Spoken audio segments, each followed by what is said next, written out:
Happy Wednesday, my big picture group. This will be week 1 of the 5 domains for wellness. Today's domain will be nutrition. I feel like this one is a pretty overwhelming one of the 5. It comes with a lot of information. It's very scientifically based. There's lots of research done in all the areas. So it can be overwhelming. Even just taking the nutrition course for me was overwhelming. Informative, very informative, which I think is where my goal is to help inform everyone else. There's just so many little things that go into nutrition. It can be easy to give up on educating yourself because you don't really know how to apply it and where to put it. So I'm hoping to simplify some of that, and I'm really trying to do that in under 30 minutes. In the future, will probably do more videos on nutrition in specific subjects. Because if I were to cover everything in nutrition right now, we'd be here for hours and hours and hours. So let's go ahead and dive right into it. Let's start by talking about what is a calorie. A calorie is a way that we measure energy input and output. The technical definition is the amount of energy needed to raise a temperature of a gram of water by 1 degree Celsius. Now let's talk about that, or redefine that more in like layman's terms. The energy people get from food and drink that they consume so that they can have energy for activities to come, whether that's exercise or just basic everyday functioning. You need energy. So there's a thing called your basal metabolic rate. That is how you could calculate the amount of energy that you need per day. It's a big, huge, fancy equation. And honestly, I would tell you to just go Google it and then plug in your numbers, because for me to go over that would take a lot of time. And it's just very easy to get explained other places. So you would then take your basic metabolic rate calculation and you would apply it to what they call a Harris-Benedict formula. This calculates your total calorie intake required to maintain the weight you're at right now. So those few little pieces of information are huge. You need to figure out your own basal metabolic rate. You need to know how you're metabolizing your food.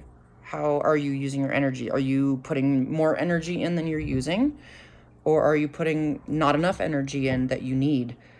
Then applying it to the Harris-Benedict formula helps, because it tells you what amount of calories that you would need to maintain to bring in to maintain your current weight. So you're like, well, what if I want to lose weight? Well, that's your starting point, right? Then you could decide from there what kind of deficit you would like to create to lose weight. Now, you can create too big of a deficit. This is definitely where a nutrition coach or a personal trainer or someone would come into handy, is they'd help you find that little sweet spot for yourself.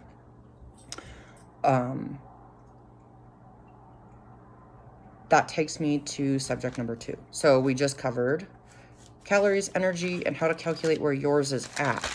Now, how do you apply that, just that in itself, to a food label? That can be so incredibly confusing. I have a couple labels I'm going to show you. I'm not going to go completely in on label education. Again, Google, or YouTube is your friend. You can find many videos, which is actually where I'm going to start streaming as well. So once I get that up and going, I'll share that handle in here so that you can go get some of that information from there for me. Anyways, food labels, they're based on a 2,000 calorie a day diet. I think that was probably the biggest aha moment for me, is that when I'd go to the store and I'd pick up my food label, let's look at one. Let's look at 2. I would go, oh, okay, 2 tablespoons. Let's zero that in. Oh, I might not. Right here it says 2 tablespoons of this peanut butter is 190 calories. So I would think to myself, oh, great, 2 tablespoons. I can put a tablespoon on each piece of my toast, and I know I'm getting 190 calories. That's not necessarily true. That's only true if you're eating 2,000 calories a day, because it's all based on percentages from that 2,000 calorie a day diet. So let's say you go to a nutritionist and a trainer and you decide to hit a certain amount of body fat. You have to eat 1,800 calories a day. And we're going to get more specific than that, but we're just going to use that for this example. This number is now incorrect. to that goal. So I'd have to sit here and really do the math, and I don't want to waste our time doing that. But let's say we'll just go general, 190 calories to your 2,000 calorie diet per day, and you're down to an 1,800 calorie diet, that might drop that to 170. Don't quote me on my math, it's probably not right. But I'm just trying to get you to see the concept that this only applies, this label only applies 100% to you if you're eating 2,000 calories a day. If you've made adjustments to your calorie intake a day, you're gonna have to make adjustments to this. Now there's a lot of easier ways to do that. We'll get into that though, because that's when we start breaking down into macros, micros, and we start talking about vitamins, minerals, stuff like that. So anyways, that's just your basic how to read that label for a 2,000 calorie a day diet. Now, they've had to change the labels, and you're gonna start seeing a couple categories on labels show up now. This one in particular is broken down into, this is your calories, 270 for the 2,000 calorie a day diet, is if you eat 2/3 a cup. So that's a full serving. They've broken down over here a 1 ounce snack serving so that you can see the difference between a full serving and a snack size serving. The other reason you'll see different categories on labels now is that if there is an item, I believe the FDA or the nutrition people, again, don't quote me, I'm not really into technicalities. They changed the label and they said if there is a product that you buy that is less than three servings or less, so like a bag of chips, for instance, they have to disclose to you in one of the columns what the whole bag calorie intake is. Because something might look like a snack to you and it's actually 3 servings, they want you to know that the whole thing, that the calories are disclosed quickly so you don't have to do the math. So they've had to change those, which is great. Makes it easier to read, kinda, if you know how to read it to begin with. So let's get that out of the way. I'm sure I just dropped everything I need. Yep. Down into this crevice. All right, moving along. So that label, again, you can learn how to read that label much more in detail, and maybe I'll do a whole video just on that label because there's a lot more to it. But just for the sake of reading the label, there's that. So one more thing about the label that I want to talk about that they had to add. I don't know that they had added this one in time. Yes. They've now had to specify where the sugars are coming from. So it makes it a little easier, being that sugars come from a lot of different places. Carbohydrate, which we'll get into, is very misunderstood. You need carbs. You don't need a ton of sugar. So they've had to put total sugars, and then they have to put right underneath it, included sugars. Meaning they added sugar to this product. It wasn't in there naturally. So like a banana has natural sugar, right? But if I make banana pudding, I'm adding other stuff to it. So that's pretty much what they're telling you, is that they grinded these peanuts down. What else is in here? This one's got a little bit more than just peanuts. They grinded all these ingredients down and they added sugar to it. So that's a nice thing to know. All right, there's your label. Perfect. Moving along, we're clicking right along. I lost my place. Which is totally okay. I'm not worried about it. So outside of food labels, let's talk about portioning. This seems to be another subject I could do a whole video on, so maybe one day I will. But food portioning. We'll go into macros and micros a little more in a little bit here, but I wanted to give you a couple options. Here's a very simple way to portion your food. This is probably the easiest go-to. As far as you don't need anywhere to log it, you don't have to have anything to measure it, you just have to have a round plate and a brain. So if you're just gonna look at food that way, what I want you to look at is, here's your plate, you're gonna cut it in half, you're gonna put all your non-starch veggies on this side, you're gonna fill half your plate with them. Whether it's asparagus, broccoli, non-starch, so not corn, not potatoes, not even sweet potatoes. We're talking green beans, Brussels sprouts, fibrous vegetables. You could put salad over there. Salad meaning nothing added to it, just vegetables. Then you're gonna hit this other corner with your protein. Mostly shooting for leans, chickens, fishes, beefs, porks. You can go veggie based, you can go tofus, legumes, beans, anything like that would fit in this category. Then you're going to come down into your carbohydrates, which also legumes and beans could fall into. Technically, you can go back and forth because they're fibers. Anyways, carbohydrates, healthy carbohydrates, oats, grains, yams, sweet potatoes, regular potatoes. I have a whole list of them right here, by the way. So let's just look down the list. Carbohydrates, rices, that's one I always forget. Fruits, things like that. So I'll post all of this. I'll post a photo of this underneath the video in the post I put up so you can re-look at it. But I just wanted to say first trick to portion sizing is your plate. There's a lot of other techniques. So some of the people I work with will use containers. So if they're packing lunches to take to work, this kind of system works really well, where you have a cup, 3/4, half. Then you have serving sizes for like salad dressings and oils. This would keep you easily within all of the portion sizes you could use for a meal for lunch.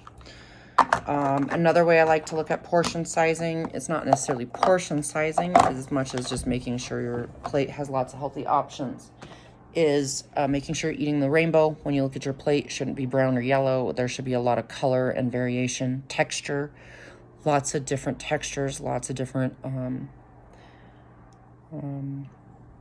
minerals and vitamins are in that rainbow. So if your plate has no color in it, the chances are you're probably not getting a lot of your micros in there. So that can help. That's another style of portion control and or just being aware. The other one you can use, I've seen a lot of people use this. Your fist is about a cup. That would be your carbohydrates, like your rices, your potatoes, that kind of thing that could fit on your plate. The palm of your hand is usually the correct size of your protein, whether it's chicken, beef, tofu, that kind of thing. Sugars, fats, all those should be about the size of the tip of your thumb. So there's lots of ways to do this, and I teach all these ways just because we find ourselves in a lot of different environments. One minute you're in a restaurant, the next you're at your house, and then you might be at someone else's house. So you got to kind of find creative ways to make sure that your portion sizes are not outrageous, or that you're getting all your macros and micros, and or both. Ideally, you should be getting all that together. Not all calories are treated the same. By the way, there's some low and there's some high density calories. What I mean by that is low density calories are, here's a great way to explain it.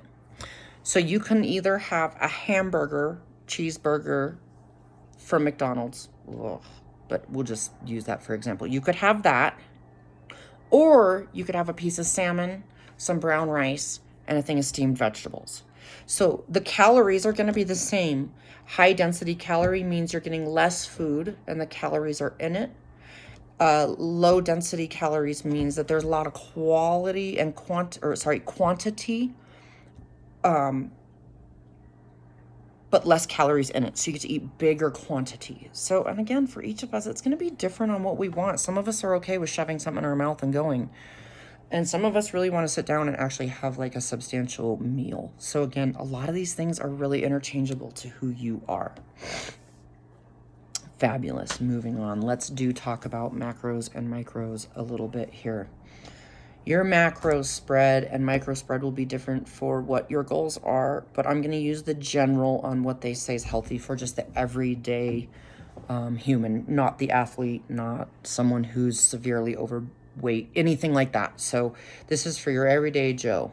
Your macros should be about 30% protein, lean protein, fishes, meats, tofus, legumes.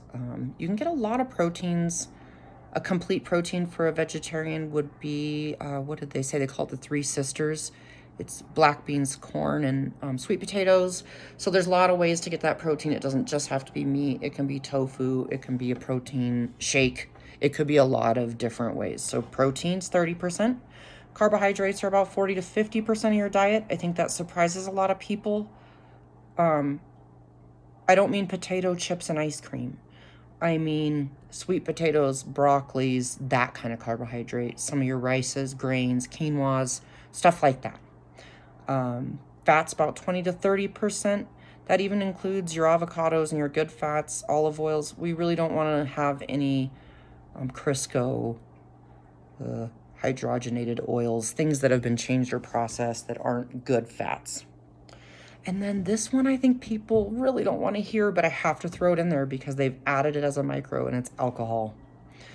Unfortunately, alcohol is a 0% recommendation because it interferes with metabolizing and it interferes with a lot of how your food is absorbed. Matter of fact, your body will pretty much process the alcohol first as it pushes all your healthy nutrition back out the back door where you're not getting anything out of it. So unfortunately, alcohol is a macro. It is one that you should consume with care and very little if possible. And we'll go into that. I have a couple tricks on that. I do drink alcohol. I think that it can be in your diet as long as it's not excessive and as long as you're in control. So that is your basic macro spread. Micros are your water-soluble vitamins, fat-soluble vitamins, and minerals. Those are a little trickier. You can supplement with those. Supplements need to be researched. Not all supplements are the same. They're not all, matter of fact, lots of them are not FDA approved, so you want to make sure you're being careful there. The reality is if you're hitting your macros and you're hitting healthy macros, your micros should follow along with no problem. And here's a good layman's way of looking at macros and micros. Macros are your gasoline. They're the energy. They're what you would put in your body to produce energy, just like you'd put gasoline in a car to make it run. Your micros are like the oil. The micros are what make your organs function and work right so that you can process your nutrition. So it's like oil in the car. Like you need the oil to make sure that an engine runs smooth. So when you put the gas in it, it can go. So it's a really good way of looking at that. So that is your macro micro spread. Lots of macro calculators out there. Personal trainers and nutritionists can also help you figure some of that out. When you use energy, you need to refill that deficit. So that macro and micro calorie count spread could go up and down depending on your activity level and what your goals are. So you might want some help there. It's a little more complicated than just the simple way I sold it to you here. So just know that there's more to it. Another thing that gets left out of diet a lot that I feel like is it's so incredibly important is fiber. It helps you control your blood sugar, your weight management. It wards off heart disease, cholesterol reduction. It makes your bowel movements appropriate either direction. If you've got too loose of stool, it will help bring some content to harden it up. If you've got constipation, it will help loosen things up so that you will have look at that word, more peaceful bowel movements.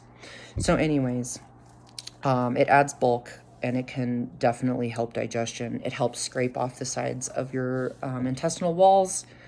There's so much benefit to fiber. And again, you probably hit your fiber marks if you're just eating a healthy macro spread and you're getting the right carbohydrates and the right vegetables.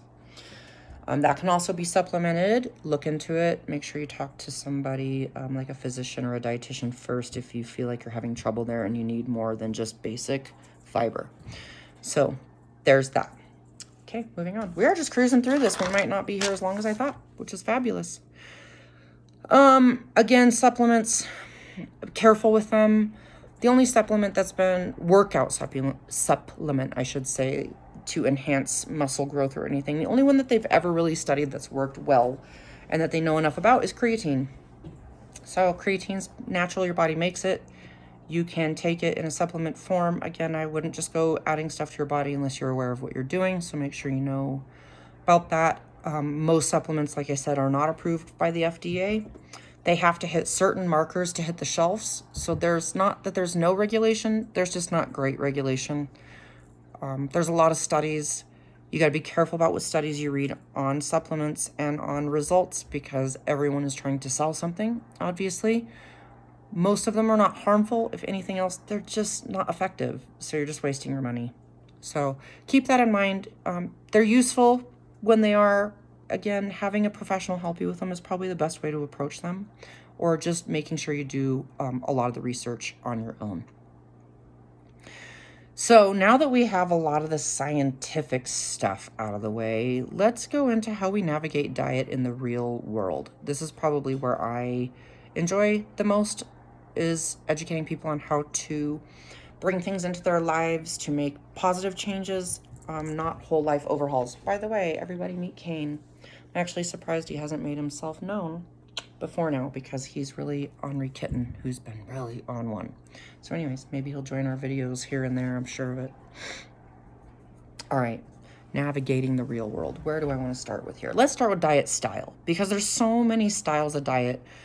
They are all based on personal preference, culture, how you were raised, recommendations you may have been given by doctors. Like, there's so many, and the biggest one is the trend. The social media trend world. It's never ending. So lots of diet styles. None of them are right or wrong. It's what's right or wrong for you and your body. But here's a good list of them. I'm not going to get into all of them. I'm just going to disclose what is what. So you could be a carnivore, where you only eat meat. Omnivore, you eat meat, vegetables, grains, pretty much everything. Dairy, all of it. Pescatarian is someone who eats generally fish and vegetables. They probably, well, they may eat dairy or they may not, depending on if they're vegan pescatarian or if they're just pescatarian. Vegetarian is someone who eats vegetables, but they'll still eat animal products like yogurt, eggs, cheese. Vegans won't eat any animal products at all. They are plant-based only. And then there are lots of versions of those, like the Mediterranean, and there's keto and South Beach and Atkins, and there's so many styles of eating. So it's really about what style of eating works best for you. Once you can pick that, you can kind of narrow things down a little bit more, and making sure you're hitting all those nutritional values in those macros. Like a vegetarian will have a harder time hitting their protein, where a carnivore will have a harder time hitting their fiber. So there's not really a one size fits all. It's just based on what's best for you. So that's good news and bad news, because we can all kind of just customize that to ourselves. Once you have that down and all the other scientific stuff, then we can start having more fun and talking about what are your goals and how do we get to goals. Goals is a whole nother video, but I'll go over quickly. Like a SMART goal, I feel like I wrote that down somewhere. It's specific, measurable, obtainable, something, and time sensitive, has an ending date. I will figure that out for you, because I guarantee you I have that written down somewhere. Actually, I might have even written it down here. Yep, there it is. Specific, measurable, achievable, relevant, and time-bound. This goes for every domain in the wellness arena, not just nutrition, but it definitely applies to nutrition. So make sure the goals you set are reasonable. You're not going to, here's a great example. You're not going to lose 100 pounds this week. That's an unobtainable, unreasonable goal. They say a healthy weight loss number, here's the other cat, is about 1 to 2% of your body weight per week. So that number, again, will be different for everyone. You can go in and there's calculators for that too. Great segue into the next subject for nutrition is logging diet. There's so many ways to log diet. You can log it on paper, which is really time consuming, because then you have to sit and read the label and write down all the information. You can take pictures of it and just make yourself a daily log and make sure at the end of the day when you look at that collage of pictures that it looks like a rainbow and that there's lots of nutritious food in it. You'll also, if you do the picture one, I've done that for myself too. If you do the picture one, you will find that you start seeing patterns, because it's a visual example, and you can line even up a week of visuals and see, am I eating a lot of something red, or am I eating a lot of something brown, or whatever. It gives you a visual pattern to look at. There's so many apps that'll log, and this is the way I log. I log twice a year just to recheck in with myself. I log, I personally like Lose It. It's an app. I pay for the yearly thing. It gives me a macro spread. A lot of them, to give you more specifics, they'll make you pay the yearly thing. Usually it's like 20 bucks a year. It's not overly expensive. There's also MyFitnessPal. There is MyPlate. That's government, FDA's My Plate gives you the legal breakdown. So it's a good app. They're all good apps. It's, again, user friendly. What do you like? So logging is a really great way to see habits, patterns. It's also a good way to keep yourself accountable. A lot of us don't realize what we're putting in our mouths until we start writing it down. So it's a tool that I would encourage everyone to try at some point. I've used lots of other tricks for diet too. There's lots of platforms to go to that'll help you plan. Meal prepping. Pinterest is a wealth of information for meal prepping. So is YouTube. So is All Recipes. There's lots of apps that meal prepping would be where you would pick a day a week and kind of pre-prepare everything that you'd like to eat through the week, just so that it's easier to grab healthier choices. And I have found if you have a plan, it tends to go better. I do a little bit of everything. I do some meal prepping. I can't do all meal prepping. It's just a little bit too much work for me. But I'll make a couple crock pot meals and then I'll break them down, freeze some, whatever, So I have some dinners on nights that I'm just busy and don't have time for. I also use HelloFresh. I really enjoy HelloFresh. I find the price point's pretty close to what I want or what I need. I only do 1 or 2 of them a week. I'll show you what their little recipe thing looks like when they show up, because I really like this. And then you get to keep the recipe cards. So if you ever want to duplicate the meal on your own, you actually just have a whole little set of recipes. So it shows up with this little card, tells you what the meal is. It tells you how long it takes to make, tells you how many calories are in it, tells you what it's going to come with. Then on the back side, they break down how to prepare it. This is a quick, simple, easy lunch, so this one looks a little different. I just wanted to show you the difference. This one doesn't have as much prep. Ones like this are more for meals. They're like bigger dinners. Again, it tells you what's going to come in it, but in the instructions, it gives you a more detailed way of how to prepare it. Now, they still do need to be prepared. Everything comes whole, so you do have to chop and cook. I have found I've learned a lot of really cool cooking techniques with this I wouldn't have learned otherwise. And it's another supplement to my week, so that when it's just crazy, I'm just not stopping at fast food, because that's just not an option for me personally. There's other platforms. One I looked into is called Hungryroot.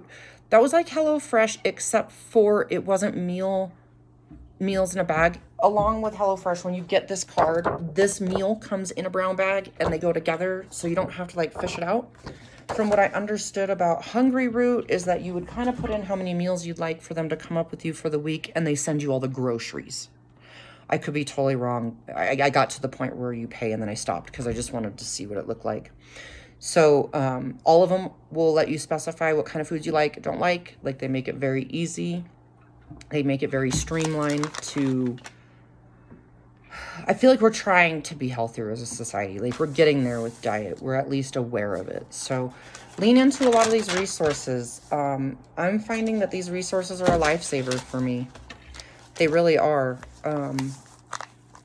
Diet's tricky. It can be really tricky. So that is your general nutrition overview with me. I'm sure there's holes in it.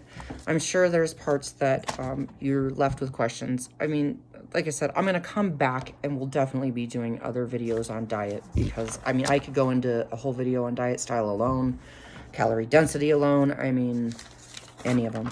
Actually, what I'd ask from you is, after this video, why don't you put in the comments any questions you're still left with, or anything you'd like to contribute to the conversation. I'd love to hear it. I did pre-record this video today, as you can see, because I want to learn how to upload it onto YouTube and put it on there, so that if Facebook ever locks me out, I don't lose all my content. That's my bigger concern. So I am right at 30 minutes. Woohoo! We made it. So happy Wednesday, everybody. I will go live just to let y'all know this is here and all that fun stuff. Any feedback is welcome. If you have any questions, feel free to ask. And I will post throughout the week on meals I'm choosing to cook, tricks, tips, ideas, life hacks, stuff like that. And we will revisit a new subject. Next week, we will do movement. It's my favorite of the 5. Yee! I love moving. So anyways, until next time, you all have a lovely week.